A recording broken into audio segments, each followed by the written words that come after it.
This is the weekly sales meeting for July 2nd, 2023. My name is Chris Fleming. You can reach me at chris@cdmediaconsulting.com or go to our website at cdmediaconsulting.com. Today's topic is people are bad at math. A&W Restaurants stakes the claim of being the oldest chain in America. Its roots date back to a root beer stand in Lodi, California, circa 1919. Co-founder Roy Allen used it to celebrate the end of World War I. He served up his frosty new invention, root beer. Later, in 1923, Allen partnered with his employee, Frank Wright. They opened their first restaurant together in Sacramento, California, hence the name A&W Restaurants, named after the founders' last names Allen and Wright. The company would be credited with several milestones. One is being one of the first successful restaurant franchise operations. White Castle would be the other, and they are credited with inventing the bacon cheeseburger. This is based on the success of their Lansing, Michigan franchise in 1963. Those that lived through the 1980s might remember the short-lived burger wars. Every fast food outlet was competing in the land grab of market share. There were millions of meal dollars flooding the lunch and dinner landscape. One of those players was A&W Restaurants. McDonald's had established dominance in the category with its Quarter Pounder. The marketing geniuses at A&W thought they could outmaneuver the Golden Arches. They launched their offensive in the burger wars by introducing the Third Pound Burger. This burger was not only bigger, but had a lower price point than Mickey D's. A&W sunk tons of money into radio, television, and billboards. They pushed this theme, the third is the word. On the surface, you would think they would have had a winner, but they failed to take into account mass stupidity caused by using facts. A&W could not understand why they were not gaining ground. They went to the market to find out. In their focus group setting, they discovered what we know now to be true. In the absence of true understanding and clarity, perception is 100% of reality. Mass audiences have very rudimentary understanding of mathematics. John Q. Public believed that the Third Pound hamburger was actually smaller than the Quarter Pounder at the competitor. They discovered people are terrible when it comes to basic math, and it's even worse when it comes to fractions. People believe that a quarter is bigger than a third. To the naked eye, seeing the 4 and the 3 side by side gave the appearance of supremacy to the 4. The brain processed that information and came to grips with it in rapid fashion. 4 is bigger than 3. Next, it was a very expensive lesson for the group at A&W. Perception is part of sales. Influencing the perception of value is part of closing more business. As we know, people will buy for their reasons, not yours. One of those reasons has to do with perceived value. A&W's campaign did not move the needle for them, but it did succeed in one thing. It gave a big boost in sales to McDonald's. As Napoleon Bonaparte once stated, never interrupt your enemy when he is making a mistake. The other lesson we can learn from this is because people are bad at math, we can use it to influence perception. Retailers have been doing this for hundreds of years. It happens in all walks of business, and you can use some of these techniques in presenting your offers to clients. It taps into basic human psychology and gets you closer to close with a simple matter of presentation. It can speed up the sales process. Here are some of those retail techniques. Reducing the price by one digit. Taking something from $3 to $2.99. As you look at this, perception is it is less money. Is it really, though? I guess you could argue the technicality of it being 1 cent less because $2.99 is not $3. It starts with a 2 and not a 3. The human brain encodes numbers with speed. And because it does that, the smaller digit is enough to make the price seem smaller, even though it's the same price. The brain will mask over this difference. It makes an automatic assignment of the mental first digit to the pricing line. Do you know who's notorious for this tactic? Gas stations have been doing this since the advent of the internal combustion engine to power vehicles. Gas is posted at $2.99 and 9/10 of a cent, as if there is a 9/10 of a cent coin to pay for this service. But it is not $3. It is $2.99 and 9/10 of a cent per gallon. Back to A&W, this should have worked in their favor, but people are bad at fractions. 4 is bigger than 3. In your case, pricing things at $2.99 rather than $3 would make them appear less than they actually are. In that same arena, we can look at the number of syllables in a word. Even though most people do not say prices out loud, prices with fewer syllables appear to be less expensive, even though the price may be higher. $49.82 appears to be bigger than $50.12, even though you and I both know the second one is the higher price. Bob Barker or Drew Carey would have kicked us off The Price is Right for not knowing the basic pricing structure.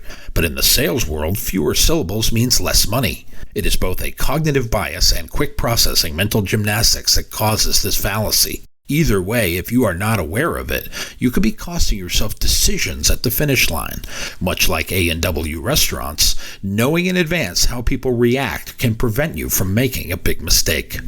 In creating proposals, we tend to try to put everything in it we can. It is the world of word vomit. We tend to want to show off our knowledge base in written material. The truth is, the less you say, the more effective it is. Give your proposal space to breathe. When we get to the end, we put the price tag on it. When the price eclipses 4 digits, we like to get real formal. We know our 6th grade English teacher is going to grade our proposal, so she told us to put a comma after the first number. What retailers have known for a very long time is that the comma signals a higher price to the consumer. So whenever possible, remove the comma from the final price. It gives the appearance of higher value and lower cost. Here's another one that you often find at Walmart or Costco. Consumers are more likely to choose something at a price ending in an odd number than an even number or a whole number. Instead of the price tag reading $5, it may read $4.97. Both of these discount houses have learned that they will sell more when they price with that odd number, and both have a triggering mechanism to signal that the price is the lowest it's going to be, depending on that very last number. At both Walmart and Costco, it is the last 2 digits of 9 and 7. When you see a price that ends in .97, that is the lowest price it's going to be. If you want it, you should buy it at that point. Many have caught on to this. I have used this technique for the better part of 9 years. It has brought me more success than failure. It is already ingrained in the consumer's psyche. This habitual purchasing and triggering event can translate to our proposals as well. Back to your 6th grade English teacher. When applying a price tag, get rid of the $sign. Your English teacher's mad now. High-end and fine dining restaurants have discovered this technique. Removing the $sign from higher-priced items increases the likelihood of a sale. The $sign is a trigger. It signals to the human brain something expensive is going to follow. But removing the $sign removes the trigger. The shopper is left to their imagination about whether it wants that item or not, rather than the internal trigger point caused by the $sign.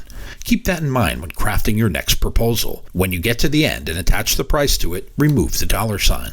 People will pay more for perception. One thing we learned over the last 3 years is that nostalgia sells. Anything that had a nostalgia flavor to it was in high demand. What can we do to tap into that nostalgia?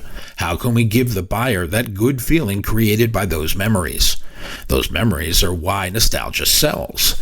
The other thing people will pay more for is the perception of quality. How can you craft your offer to tap into these perceptions? What is it about your product or service that illustrates one of these triggers? When you see a commercial with the words handcrafted or 100% organic, these are triggers of high value. Because of that, the pretzel logic of the human brain already comes to grips with the fact that it will cost more, and they don't shy away from it. This is where the time and effort you have put into your offer has more value. When offering choices, common logic would say you have a good, better, and best.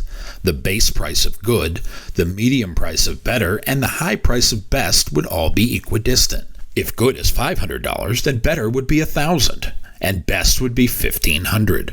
The average person would consider the 3 options and choose the middle one. Given the 3 choices and the pricing gap between them, they go for the Goldilocks one. The price in the middle is the most attractive because it's the safe option.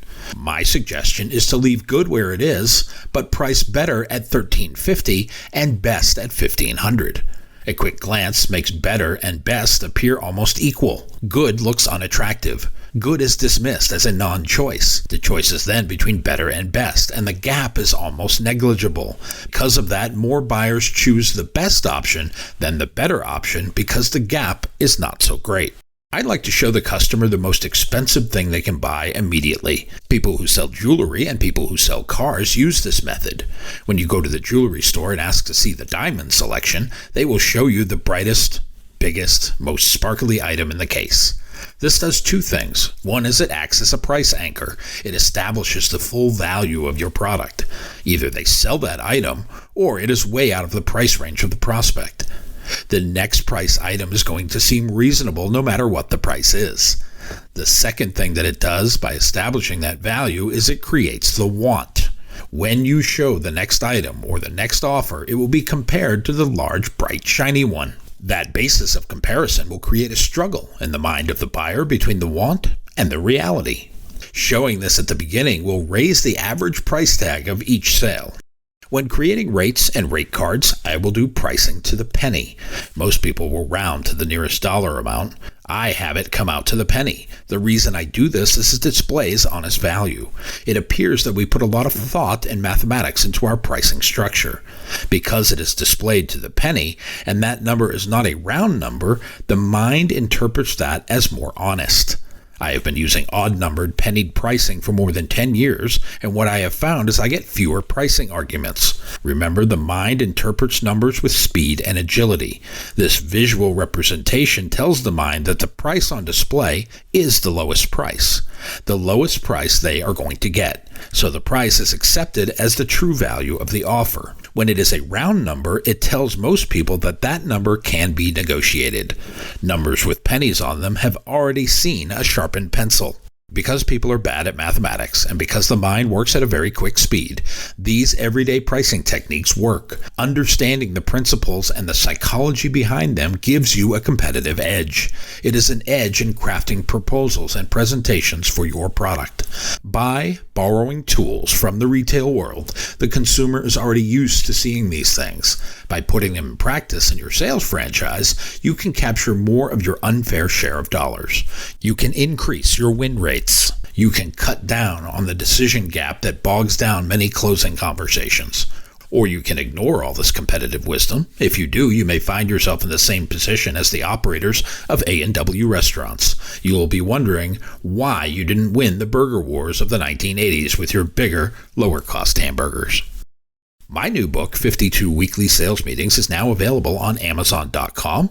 If you like what you have heard here today, please consider ordering a copy or two. You can always send one to a friend. Go to cdmediaconsulting.com right now and follow the instructions to order.